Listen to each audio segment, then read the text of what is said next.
I'm bringing to the courts to address it. I have a conflict of interest. Mr. Thomas Burns. So I was asking for your permission if it's possible, if I can get him removed from my case because I don't trust him. Mr. Soto Escalera, trying to think of how to say this in a way that's most understandable. I think there's an expression, we're at the 11th hour. This is probably even beyond that. We're probably at about 11:59 here. We're about to close all of the evidence in your case, which would be submitted to me with the jury's recommendation, whether you should receive the death penalty or life in prison. Counsel has already done his job. They've already completed their work on the case. Really, at this point, all that's left for them to do is argue to me. The only reason why I brought it up, Your Honor, is because something has surfaced with a witness and it was recorded in audio.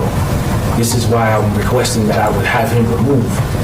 But if I can't remove him, I would like you to see what I'm speaking about so you can understand what I'm trying to say, if you have the time, Your Honor. As I'm required to do, I would defer to their professional decision in that regard.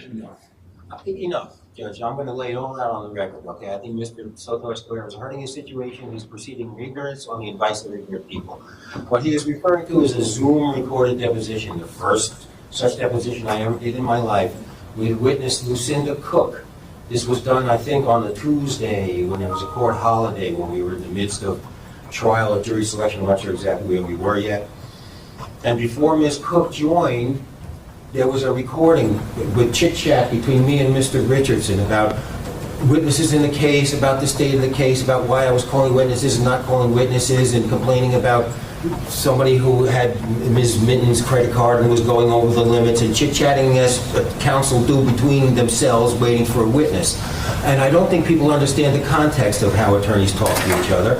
I think that the witnesses who overheard this, Ms. Lucinda Cook and whoever else she communicated with, think that because this is a capital murder case, me and Mr. Richardson should be like this with our hands around each other's throats every moment. And we were not that way. We were chatting as counsel do in the case. And in a capital case especially, do counsel and adversaries have to communicate frequently and exhaustively to get the thing from start to finish done. That's all that it was.